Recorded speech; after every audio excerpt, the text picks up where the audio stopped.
An historic flight to South Africa to pay tribute to Nelson Mandela. On board Air Force One with President and Mrs. Obama, President George W. Bush and First Lady Laura Bush, and former Secretary of State Hillary Clinton. On the way to South Africa, they gathered together in the plane's conference room, sharing their stories about Mandela, stories that span 3 presidential administrations. Presidents Clinton and Carter are traveling separately to Johannesburg. The last time these presidents were all together was in April at the opening of the George W. Bush Presidential Library. But this event in a foreign country will mean much greater security concerns. Sources involved in planning President Clinton's trip to the 1995 funeral of Israeli Prime Minister Yitzhak Rabin and President George W. Bush's travel to the 2005 funeral of Pope John Paul II tell CNN it can be nerve-wracking to depend on a host country.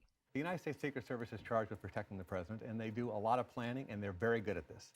The South Africans have challenges along a number of dimensions. In addition to security, they have logistical challenges.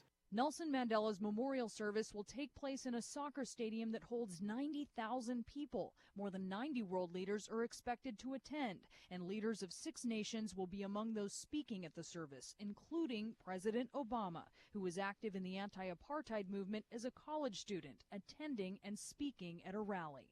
I am one of the countless millions who drew inspiration from Nelson Mandela's life. My very first political action, the first thing I ever did that involved an issue or a policy or politics, was a protest against apartheid.